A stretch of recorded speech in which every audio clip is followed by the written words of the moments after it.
예. 이번에는 뭐 펜앤마이크 정규제 TV에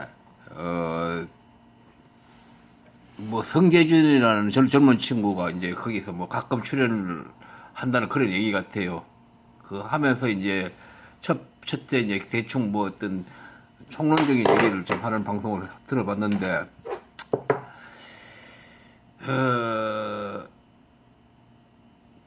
이 성재준 뭐 펜앤마이크 외에도 또 많이 있죠. 근데 제가 이제 이 수구들의 물량공시로 이제 물량공시라고 봐야 되는데, 그러니까 자기들 콘텐츠를 정규제 TV에서 좀 풍부하게 하겠다는 건데, 결국은 자기 이런 마이크의 어떤 상품을 조금 뭐 강화하겠다 그런 얘기죠.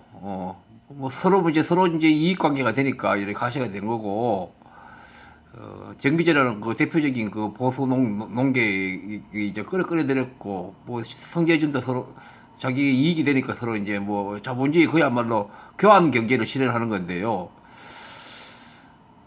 근데 이 성재준이 말고 다른 사람들이 많아요. 그럼 계속 생길 것 같고, 저 수구들의 그 물량 공시라고 봐야 되는데, 그것을 저 같은 입장에서 이제 부숴야 하는데, 근데 아시다시피 저는 민주당도 비판하거든요. 그 이 모순 관계를, 그래야지 저는 뭐 민주당 편이다, 뭐 당편이다 이런 것들은 아니고, 단지 민주당은 잘 되길 바라지만, 뭐 택배 누구 당이다, 당원이다 그건 아니거든요. 그냥 그걸 다 떠나서, 제가 보는 객관적 진실이 뭐냐, 이것을 그걸 견지를 하면서 지금 계속 하고 있는데, 그러다 보니까 뭐 조회라든지 여러 가지 저한테는 불리할 수도 있는데, 어쨌든 그런데 그거 모순 관계인데, 그러면 제가 할 수 있는 거는 그 모순으로 인한 어떤 좁은 문으로 들어가게 되는데, 참 그래서 힘들어요, 솔직히 말은 말해가지고. 거의 뭐 그러니까 조회도 별로 없고, 그리고 이런 어떤 시대든지 극히 일부자의 어떤 진실은 그 시대에는 이제 먹히지 않고 후대의 세월이 흐른 후에 그것을 이제 알게 된다, 뭐 이런 것도 있지만, 제가 거창한 그런 얘기는 안 했는데, 어쨌든 그런 어떤 현실적으로 그런 어떤 저 상황에 와 있는 것 같아요, 제가 보는 거니까 저는요. 그래서 이 보수 수구들의 저격수에 뭐 정규재, 황장수, 황태순, 배승희, 이 변호사, 이상한 여자도 있던데, 성재준, 서우파, 얼음사이다, 뭐 핑맨, 영폴이, 뭐 이거 얘도 더 있죠. 또 뭐 많아요. 하도 많으니까 유튜브가 어떤 이게 지금 장사 공간이 되다 보니까 다들 이렇게 기어 나왔는데, 그리고 계속 새로 또 기어 나오고 있고 그런 것 같아요. 엄청 많은데, 이제 결국은 다 우리가 보수 진보할 때 보수가 이제 뭐 합리적 보수 이런 얘기 하는데, 결국은 이 사람들은요 다 수고에 해당돼요. 제가 볼 때 보수라고 볼 수 있는 사람은 황장수하고 얼음사이다라고 예국에서 있는 사람 같아. 이 정도는 어떤 보수적 성격이 있는데, 결국 이 사람들도 마지막 결론은 진영 논리로 가고 이제 그런 차이, 그렇게 되긴 하던데 그렇게 돼요. 뭐 굳이 따지자면 이런 사람 정도가 이제 조금 했어요. 황장수 씨가 좀 그런 성격이가, 황장수는 어떤 경제 얘기를 많이 하는데 약자를 위한 어떤 고민을 위해 하지 않느냐 이런 얘기를 또 상당히 많이 하기 때문에, 어떤 그 약자라든지 어떤 양극화 이런 문제에 대해서 그 진보 쪽에서 주로 설정할 어젠다일 것을 이 양반은 또 그 부분을 또 많이 얘기를 해요. 그러면서 이 사람은 한국당에 대해서도 비판적이고, 제가 민주당 비판적이시, 그러니까 보수 쪽에 뭔가 그거 자기 얘기를 그러니까 목소리 내는 사람인데, 자기 얘기를 단순히 지지하지 않고, 그래, 저는 뭐 또 진보 쪽이면서 이렇게 뭐 비판적 이런 얘기하는 거, 그런 입장이 비슷할 수도 있는데, 이제 다른 어떤 섹터에 간 후에, 어쨌든 간에, 그런데 뭐 이 사람들도 결국은 어떤 그 진영 논리로 가게 되고, 특히 이런 사람들은 남북 관계에 있어서 그렇게 북을 악마화하는 거, 그거는 굉장히 강해요. 뭐 다 그렇지만 이 사람도 그 점에서는 뭐 굉장히 강해요. 그거는 이제, 그래서 제가 참 그런 점은 곤란한 사람들이다, 뭐 그런 거고요. 북이 무슨 천사예요? 우리 알잖아요, 북이란 게. 예? 원래 약자는 그렇게 비편태적인 행동하고 그렇게 하는 거예요. 그게 민족의 문제니까 조금 더 어떤 차원 높게 고민을 하고 이렇게 하는 거지. 그건 그렇고, 이 성계주의 사람은 그래서 이제 여기 지금 나오는데 이 얘기를 여기는 이제 구체적인 그런 얘기가 없는데 잠깐 들어볼 생각인데요. 정의 당위 공존을 잃은 자본과 분열의 시대예요. 지금은요. 정의라든지 당이라든지 어떤 공존을 해야 한다 하는 그런 어떤 정신을 잃어버리고 자본이 지배하고 그래서 또 분열이 되고 있고 그런 시대인데 그런 시대라는 어떤 거대한 환경이 있기 때문에 이 젊은 친구들도 나이가 그렇게 별로 안 됐는데 이제 나름대로 무슨 경제학이나 무슨 사회과학 책을 이제 많이 보고 그런 친구인데 그 젊은 식자죠. 이런 친구들은 성격 젊은 식자들도 결국은 수구와 권력화로 지금 만들고 있는 것 같아요. 그러니까 신기할 정도예요. 오늘날 시대는 어떻게 저런 젊은 친구가 공부도 열심히 하는 친구가 이렇게 수구와 권력화 그리고 수구화되고 그러니까 오늘날은 이기적으로 자기 개인의 이익이 굉장히 삶의 비중을 두는 시대이다 보니까 수구화되면서 동시에 권력화를 추구하고 있는 것 같아요. 지금 보니까 이 친구도요. 예? 나이가 얼마 안 된 친구인데 무슨 이상한 경제 이론도 얘기하고 그렇게 해요. 뭐 하는데 그러니까 어떤 책 속에 들어있는 그 지식을 현실에다가 그냥 갖다 붙이면서 현실 환경이 이렇게 정의 당위 공존 이런 게 없는 환경이다 보니까 그 지배를 받아가지고 의식도 그렇게 되고 이렇게 흘러가는 것 같아요. 참 어떻게 보면 조금 표현이 조금 적절한지 모르지만 일종의 어떤 젊은 지식인으로서 어떻게 괴물이 되는 그런 어떤 현상인 것 같아요. 뭐 괴물이라고 봐야 되겠죠. 인간의 어떤 삶의 어떤 그런 지향의 측면에서 볼 때는 결국은 개별적 논리, 자 이런 친구가 말 들어보면요, 개별적으로 하는 그 얘기들의 논리는 보면 또 논리는 어떤 설득력을 가진 것 같고 이렇게 들려요. 타당한 것 같고 거기다가 막 지식의 어떤 경제학자나 뭐 지식을 끌어들여 버리니까 거기서 또 넘어가는 거예요. 우리는 어떤 우상화적인 그런 의식을 가지고 있거든요. 그 사람이 대단한 석학이고 그 사람이 한 말이라 그러면 그걸 끼워넣고 하기 때문에 개별적 논리는 그냥 설득이 있는 것 같은데 그게 결과적으로 우리 대한민국이 가진 거대 환경에 의해서 거대 환경이라면 뭐냐 방금 얘기했듯이 전반적으로 이기적으로 되어 있고 어떤 자본 친화적이 되어 있고 여유가 없고 그런 어떤 거대 환경 갑과 을의 나누어진 어떤 첨예한 이런 환경, 또 정치적이나 경제적이나 사회 문화가 다 똑같이죠. 남혐, 여혐 뭐 많죠. 그런 어떤 한 국가 사회를 전체를 지배하는 어떤 거대 환경, 그것을 저 친구는 깊이 고민 안 하는 것 같아요. 그걸 깊이 고민하면 저렇게 수고 보수하고 안 가거든요. 좀 더 어떤 뭐가 옳은지 이제 좀 공평한 고민을 하게 되는데 어쨌든 그 거대 환경에 가지고 분리되고 배제되거나, 그다음에 지배와 피지배의 관계가 만들어지거나, 양극화가 만들어지고, 이 필연적이거든요. 대한민국 같은 거대 환경에서는 분리 배제가 이루어지고, 분리 배제가 뭡니까? 강자가 약자를 어떤 문 밖으로 차내는 거잖아요. 분리 배제시키고 지배와 피지배의 어떤 현상이 일어나고 양극화 현상이 필연적으로 일어나는데 그런까지는 이런 친구들은 이제 고민을 못 하고 있는 것 같아요. 아주 젊어서 그러는지 잘 모르는 것 같아요. 이 시대가 그렇게 만들다는 거죠. 이 친구가 보면 내가 많이는 안 들어봤는데 동영상 들어보면 박근혜를 또 두둔하고 옹호해요. 거기는 이렇게 젊은 친구들이 어떤 사회과학적 경제를 공부하는 사람이 박근혜를 두둔하는 거 이거는 어떻게 비약적인 현상이에요. 이렇게 잘 되기 힘들어요. 그 사람이 보수 진보를 떠나서. 그래서 어떤 자기 권력화의 욕구 때문에 어느 진영 쪽으로 어떤 마이크를 목소리를 내야 되기 때문에 습관적으로 자기도 그렇게 되어버리는 것 같기도 하고 이래요. 신기하게 박근혜를 어떤 큰 비판도 없이 이렇게 모든 게 잘못되었다고 박근혜에 대해서 법 적용이나 이런 것들 이런 얘기를 하고 있고 그래서 이 양반은 또 대한민국 정부가 현재가 대한민국 집권 세력이 신자유주의를 따르지 않는다 하면서 막 비판해요. 저거는 진짜로 괴물이 되고 있는 과정이에요. 신자유주의라는 게 그것이 절대적인 건 아니지만도 이 신자유주의가 너무 진화돼 가지고 이 사회가 림먼 브라더스 사건과 다 있었잖아요. 위험 위기가 발생했고 그거에 대한 인식과 그거에 대한 반성적 어떤 고찰이랄까 반성적 어떤 의식에서 이게 신자유주의라는 것이 이 개념이 이제 유래되었다든지 어떤 그런 의미의 어떤 비중이 있는 개념이거든요. 이거 기본인데 이런 것도 생각 안 하고 신자유주의를 대한민국 정부라든지 집권 세력이 안 따르기 때문에 대한민국이 잘못 들어가서 이러고 앉았어요.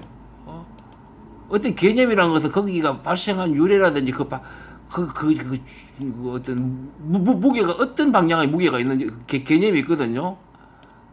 분명히 신자유주의 이게 너무 가속화되어서 어떤 세계의 양극화가 일어나고 이런 것들을 어떤 인류가 그거에 대해서 어떤 새로운 어떤 위험한 어떤 측면을 인식을 하게 되고 그거에 대해서 뭔가 이래서는 안 된다. 뭐 수정 자본주의를 가든 어떻게 가든 기본적으로 그런 인식과 어떤 잘못된 점에 대해 반성과 유래되는 그런 것인데 그런 거 생각 안 하는 것 같아. 한번 들어보죠. 이거 들어보려니까 조금 추상적이라 가지고 모든 게 한번 들어보죠.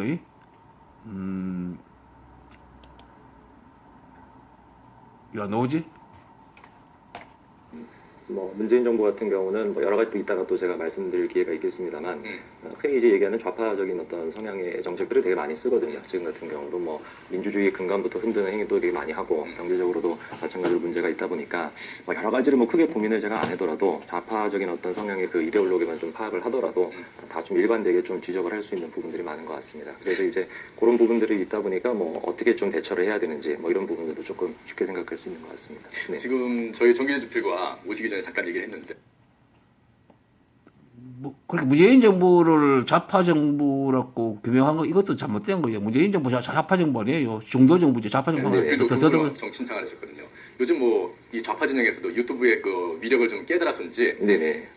유시민 씨가 뭐 네. 알릴레오 같은 걸 이렇게 만들어가지고 막 네. 얘기를 하고 있는데 이게 성지전 TV에서 그 알릴레오에서 거짓말하고 있는 내용을 아주 파헤쳐 주셨어요. 네. 어떤 내용이었는지 우리 시청자들은 지금 잘 모르실 테니까 잠깐 좀 소개를 좀 해주시죠. 네, 그 뭐 알릴레오 같은 경우는 뭐 제가 이제 생각해봤을 때는 뭐 처음에 이제 그 영상을 찍었던 취지는 무슨 뭐 언론에 많이 퍼져 있는 뭐 가짜 뉴스를 좀 고치겠다 네. 뭐 이런 맥락에서 시작했던 걸로 제가 알고 있는데 뭐 개인적으로 같은 경우는 유시민 작가에 대해 가지고 뭐 악한 감정이나 이런 것들이 없고 네. 오히려 또 존경하는 측면도 있는데 그래서 기대를 좀 많이 했었습니다. 처음에는 네. 어떤 식으로 이제 가짜 뉴스를 고친다라는 것인지 이제 봤는데 근데 이제 그 내막을 제가 좀 살펴보게 되니까 그냥 자기 쪽 진영에 있는 사람만 계속 불러가지고 그냥 홍보물밖에 안 되더라고요 실질적으로는. 예. 그래서 이제 뭐 통계치 같은 경우도 이제 보여주는 것들을 쭉 보면은 뭐 실제로 같은 경우는 뭐 5가지 통계치가 있었는데 거기서 자기 입장에 맞게끔 뭐 2-3개 막 골라가지고 보여준다든지 뭐 이런 것들 같은 경우는 솔직히 일반 시민들 같은 경우도 조금만 신경 쓰면 다 알 수 있는 건데 무슨 생각으로 그렇게 막 엄청나게 홍보까지 해가지고 그 프로그램을 시작했는지 좀 의문입니다. 네. 이게 자, 유시민 씨 뭐 알릴레오 그거는 이 친구는 어떤 정치적 홍보 목적으로 만들었다 뭐 그런 얘기를 주로 하고 있으면서 무슨 다른 부분의 실업률이나 이런 부분을 슬쩍 빼고 그 집권 세력에게 유리한 것만 가졌다 뭐 이런 얘기를 했는 것 같아요. 제가 얼른 들었는 것 같은데 지금 기억에. 어쨌든 간에 이 친구들도 제가 말하는 어떤 저도 그 알렐리오에 대해서 이제 남들 비판했는데 그러니까 여야 정당이라든지 그 양쪽 세력의 그 공약이나 서로 권력 투쟁 이 차원을 넘어서 어떤 사회 근본적인 문제의 개혁에 대한 얘기를 안 했기 때문에 유시민 씨 알리오가 비판해야 된다 이런 얘기인데 그런 어떤 차원까지 올라가야 되는데 이 친구는 그런 얘기는 안 한 것 같아요. 그러니까 뭐 별 의미는 없는 것 같아요. 다음에 여기다 한번 들어볼까요? 해야 되거든요. 네. 김호중 관련해서 비판한 것도 저 되게 아주 재밌게 봤습니다. 아, 네. 김어준 씨 같은 경우는 뭐 전문성으로 따지자 한다면은 뭐 유시민 씨에 비할 바이지 안 되니까 뭐 그분이 하시는 얘기 같은 경우는 뭐 방송 표현으로 괜찮은지 모르겠지만 좀 싸구려 선동이라고 저는 생각하거든요. 뭐 근거나 이런 것도 거의 없고 예. 대부분의 얘기는 그냥 음모론 쪽으로 빠지는 거다 보니까 그래서 뭐 김어준 씨 방송 그게 아마 다스 베이단가 뭐가 있던 걸로 기억이 나는데 그거를 비판할 때 같은 경우는 솔직히 제가 뭐 이렇게 여러 가지 신경을 안 쓰고 해도 누가 보더라도 그냥 다 그냥 말도 안 되는 그냥 음모론밖에 얘기를 안 해가지고 예, 크게 뭐 그런 건 없었던 것 같고 유시민 작가님 같은 경우는 그래도 이제 뭐 자료라고 얘기 계속 가져오시니까 그런 것들은 제가 조금 더 신경을 써서 만들었던 것 같습니다. 자, 기본주의에 대해서 저도 비판을 많이 해서 제가 이거 다 얘기를 못 하겠는데요. 오히려 민주당이나 현 정부를 그걸 망치는 지금 행동을 하고 있다. 그거는 그 당대에 있는 사람들은 잘 모를 수 있다. 그것을 한 다리 건너서 보면 그것을 왜 망치는지 이 정부가 어떤 옳은 개혁 방향으로 가는 것으로 그쪽으로 어떤 목소리를 내지 않고 어떤 진영 싸움 이렇게 하는데 어쨌든 그러나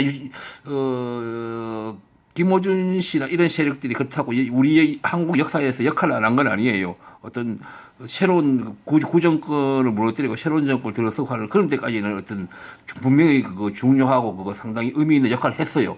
했는데 새 정권 들어서 쓴다 해도 들어선 후에도 계속 그렇게 어떤 진영 논리로 싸움하는 그 방향으로 막 계속 이렇게 어떤 언행을 하고 방송을 했기 때문에 결국은 이 정부가 실패하는데 기여하고 왜냐하면 상황이 바뀌었으면 새로운 정부가 어떤 개혁을 하고 이쪽으로 하도록 주문을 하고 도와주고 이래야 되는데 계속 그 방어를 해주고 진영 논리 이쪽으로 갔기 때문에 제가 김어준이나 이런 친구들이 다 이 대한민국을 결국은 망치는 길로 가고 있다고 저는 얘기해서 좀 심하게 표현하면 그래요. 그건 제 다른 방송을 통해서 조금 들어보도록 하시고요. 다음에 얘기 좀 들어보죠. 많거든요. 예. 그래서 이제 권위의 우상이라고 해가지고 조금만 전문성 있는 사람이 얘기를 하면은 그 사람이 하는 얘기는 다 믿어버리게 되고 그래서 이제 그게 근간이 됐던 것이 뭐 이따가 제가 또 말할 기회가 있을 것 같긴 하지만 박근혜 대통령이 탄핵이 됐던 그 과정 같은 경우도 예. 그렇게 다 이어진다고 저는 좀 생각을 하거든요. 근데 이게 뭐 예전부터 뭐 한 50년대 60년대 전에 이미 다 폐기가 됐던 뭐 싸구려 같은 이론들인데 그런 게 아직까지도 대한민국에서 계속 작용이 된다는 게 그래서 제가 뭐 그나마 뭐 미약한 사람이지만 조금이라도 의사 표현해야 되겠다고 느꼈던 게 좀 그런 부분이 있습니다. 네. 지금 50년, 60년 전에 이미 다 용도 폐기된 그런 사상들이 한국을 지금 지배하고 네. 있다. 어떻게 보면 얼마 전에 그 황교안 전 총리가 이제 한국당 당대표 출마하면서 얘기했던 거. 네네. 무덤 속에 있어야 될 주사파들, 저쪽에 네, 그 이념들이 네. 지금 나와서 설치고 있다는 얘기였는데 네네. 그것과도 일맥상통하는 그런 네네. 부분이겠네요.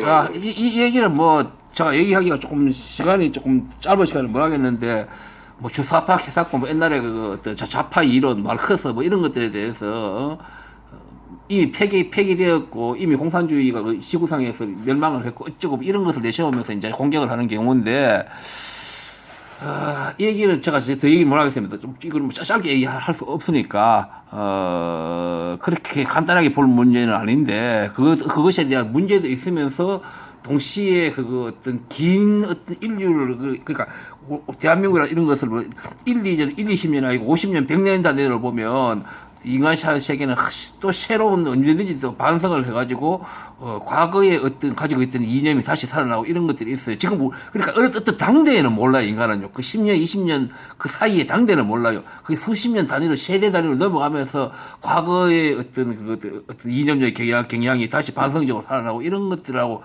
전체 물려서 가는 역사 속에서 이해를 해야 되는데 이 친구들은 전부 엉뚱한 소리 하고 앉아서요. 그렇게 좀 차원 높은 얘기를 하면 좋겠지만도 유튜브로 갈 수도 있거든요. 어떤 일반 공중파가 아니기 때문에 시간 여유를 내가지고 그런 것도 있고 어쨌든 간에요. 다음에 아이고 내가 이걸 뭐라고 얘기했지? 그 좌파 이념의 가장 큰 문제점 뭐라고 생각하세요?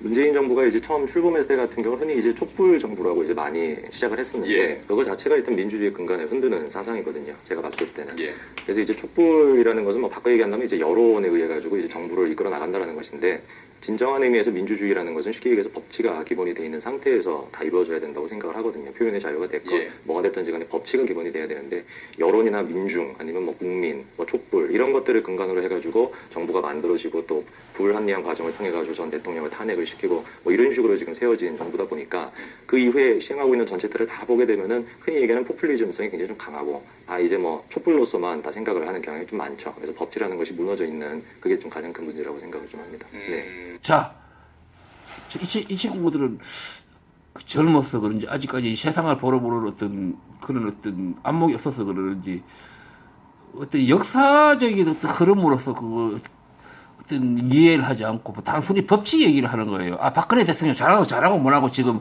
그걸 안 따지더라도 그 역사적 과정에서 그런 걸 얘기하지 않고 인간 세계를 그냥 법칙 이런 걸 따지는 거예요.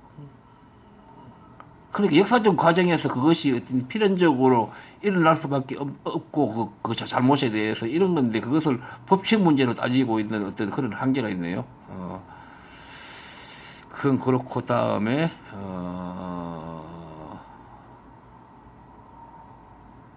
사회 운동으로 역사 과정으로 이해를 하지 않고 어떤 사회 현상을 이나 이런 것들에 대해서도 좀 문제가 있다고 생각하는데 탄핵의 과정을 생각해 보게 되면 이거는 굉장히 불합리한 탄핵이었다. 법치나 이런 것들이 무너진 채 그냥 촛불이라는 국민적인 어떤 뭐 상징도 아닌데 실제로 촛불이라는 것은 자기들끼리만 이렇게 모여 있는 어떤 뭐 혁명이라고 부르지만 저는 폭동이라고 보거든요. 그런 거에 의해서 이루어졌기 때문에 굉장히 좀 불합리한 탄핵 과정이었다고 생각을 합니다. 자, 뭐 촛불 뭐 그런 행위, 촛불 집회 그것을 일부자들의 그런 좌파나 뭐 이런 자들이 그 자기들끼리 어떤 그거지 사회적인 그게 아니다. 뭐 이런 얘기를 하는데 이거는 이제 모르는 소리예요. 역사의 변화의 과정은 전체 국민 중에서 우리가 3.5 법칙도 있듯이 일부 어떤 자들의 어떤 대외적으로 의식 표현을 해가지고 역사가 변경되고 그렇게 되는 거예요. 그 어떤 공간에 모든 국민들이 나서가지고 길거리에 나가지고 그렇게 되는 게 아니에요. 그런 대외 역사의 현상을 모르면서 이렇게 얘기하고 어쨌든 간에 박근혜 대통령 잘하고 뭐라고 이 얘기 하려고 하면 좀 복잡하니까 다음에도 보죠. 14시 50분. 다음에 여기도 한번 볼까요? 아이.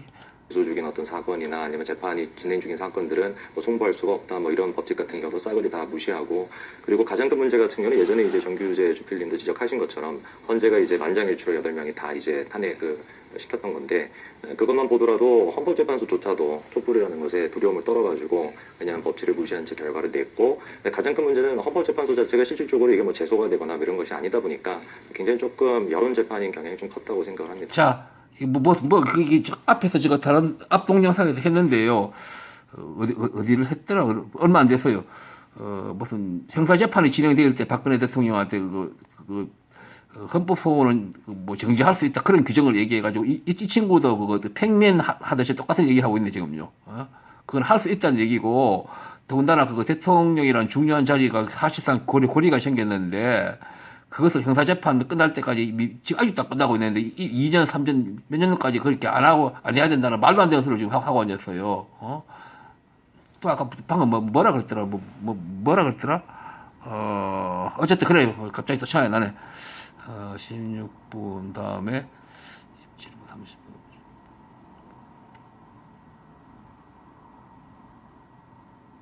그러니까 인간 삶의 실체, 역사의 실체를 얘기 안 하고 단순히 법 규정이나 단순한 무슨 이론을 가지고 지금 계속 이 친구를 얘기를 하고 있어요.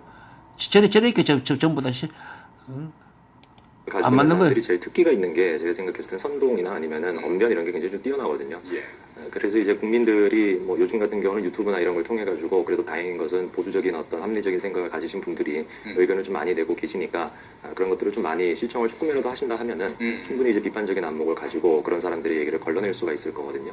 그래서 이제 그런 것들이 유튜브나 이런 것들을 활용해서 특히 뭐 펜앤드 마이크 같은 경우도 마찬가지고 워낙에 이제 뭐 다 합리적으로 잘 얘기를 해주시니까 이런 프로그램만 조금 잘 꾸준히 챙겨 보시더라도 좌파들의 어떤 선동이나 이런 것들을 잘 구분해 내실 수 있으면은 박근혜 대통령 탄핵이나 이런 것처럼 지금 또 문재인 대통령이 그냥 여론 믿고 그냥 지지율만 40%대 그거 믿고 그냥 마구잡이로 시행하는 것들을 다 막아낼 수 있지 않을까 싶습니다.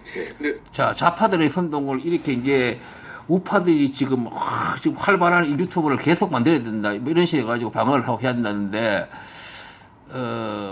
좋아요. 그런데, 원래 단순 딱 그런 건 아니지만, 우파 이런 쪽은, 우파락보다 수고해요. 대부분 어떤 정보를 공개하지 않고 두리뭉실 대충 가면서 자기 권력 누리고 하는 그런 어떤, 원래 그런 어떤 스타일로 세상을 지배했어요. 그러니까 사람들이 어떤 사물에 대해서 정보를 모르면 그것 때문에 다들 위축되고 두려워하기 때문에 그런 수단으로 세상을 지배해 왔거든요. 그런데 이제는 이제 자기들이 나가 유튜브로 이제 떠들고 앉았거든. 세상이 이렇게 변하니까. 그래서 어쨌든 자기 진영 어떤 파워 게임을 계속 일으켜야 된다. 뭐 그런 얘기를 하고 있는 것 같아요. 권력 지향적인 젊은 친구가 인간이니까 저런 얘기를 하는 것이죠. 그다음에. 그러니까 이 학습 이론, 어떤 경제 이론, 어떤 합리성, 논리 이런 얘기를 이 친구를 이제 기본을 깔고 하는데 그거는 하나의 수단이고 권력 욕구의 어떤 그 실행 과정이에요. 그 첩보마다 이런 걸 눈치를 채야 돼요. 제 친구가 그 권력 욕구가 자기 어떤 이론 이런 것들을 자기 욕구에 부합하는 쪽으로 유리한 쪽으로 다 이렇게 변경시켜서 이렇게 자기 발언을 하게 되는 거예요. 이 인간은요. 자기 스탠스에 큰 영향을 받거든요. 합쳐가지고 이제 뭐 지금 김경수 도지사 같은 경우도 잘못한 게 명백한데도 같은 편이라고 이제 편도를 주고 예. 그리고 이제 뭐 하나로 이제 합쳐가지고 뭐 운동권 세력이라서 그럴 수도 있겠지만 뭐 전투력 하나는 인정할 만한데 이 지금 자유한국당 같은 경우는 아무래도 이제 보수가 좀 품이나 품격이나 뭐 이런 것들을 따져서 그럴 수도 있지만 박근혜 대통령 탄핵했을 때 같은 경우도 거의 뭐 제가 느꼈을 때는 굉장히 좀 질서정연하게 다 그냥 탄핵을 시켰거든요. 자유한국당이. 예. 예, 그래서 지금 같은 경우도 봤을 때는 예. 너무 좀 전투력이 부족한 거 아닌가. 그래서 지난번에 제가 또 보니까 펜앤드 마이크의 안정권 또 유튜버님도 나오셨던 것 같더라고요. 그래서 뭐 그분의 모습을 우리가 보면은 와 진짜 보수라고 해도 저렇게 이제 똑같이 이제 또 힘을 내가지고 할 수 있는 분들이 충분히 있는데 조금 그런 면들을 좀 본받아야 되지 않나. 그래서 보수라고 할지라도 너무 품격 빠지는 것이 아니라 웰빙이라는 얘기 듣는 것 자체를 좀 수치스러워해야 되지 않나 생각이 좀 듭니다. 네. 어쨌든 미국 뭐 특별히 이야기합니다. 보수도 뭐 세계적으로 조금 이렇게 하는 것보다도 조금 뭐 이렇게 와일드하게 해야 되지 않나 그런 얘기를 하는데 뭐 다음에요 22, 30분 이거는 좀 전반적으로 이 사람이 진행을 하면서 얘기를 하다 보니까 뭐 구체적으로 딱딱 깊이 있는 이런 내용들을 얻고 이래 되네요.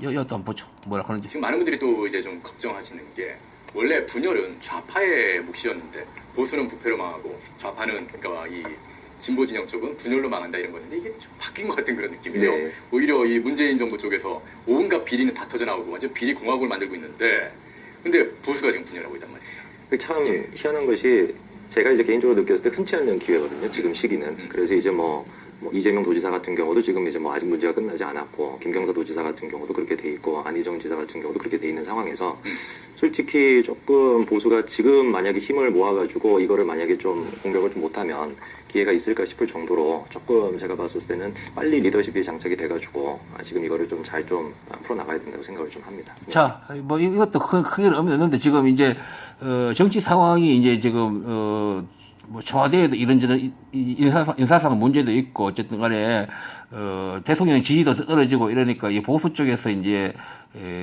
반격을 할 수 있는 어떤 이런 정서적 상황 이런 어떤 정황이 만들어진 상태니까 이참에 더 이제 공격을 가열차게 뭐 해야 된다고 이런 얘기를 하는데 이 친구가 이제 자기 모순이에요. 왜냐하면 이제 뭐 아주 전문 친구 보니까 아까 보니까 내 나이가 얘기하지 않겠는데 들어보셨겠지만도 그 어떤 학문적 이론 이런 것들을 공부하는 사람이 현실에서는 이런 얘기 하고 앉았어요. 이게 지금 우리가 공개한 거 이거는 이 과정 중에 역사가 발전하기지만 하는 거지만 사실은 폭력적 그러니까 거의 폭력적 수단입니다.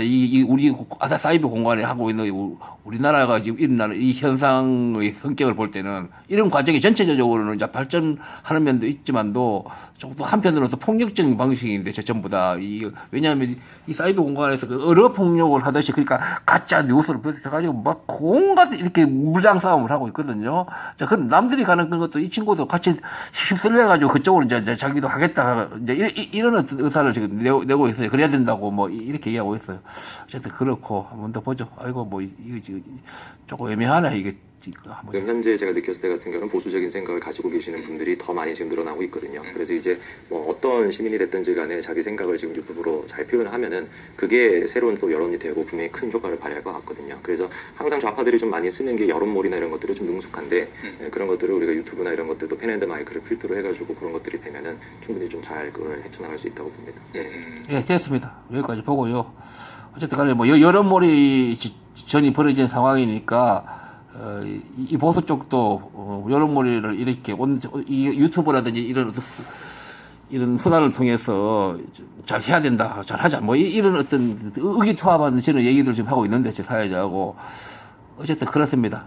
그래서 결국은 제가 얘기했지만 이렇게 서로 간에 이렇게 여론몰이 이렇게 하게 되면요 어떤 정치적 어떤 공방 현안에서 싸우기 때문에 결국은 이거는 국민들 개개인하고 대한민국이라는 국가가 그 자체가 피해자입니다. 피해자가 됩니다. 제가 처음부터 계속 죽으시게 얘기했는 다 그렇게 돼 있어요. 지금은 몰라도 그 당대에는 몰라요. 10년, 20년 지나면 지금 이런 일들이 전부 다 잘못된 그런 시대였다는 것을 알 수 있어요.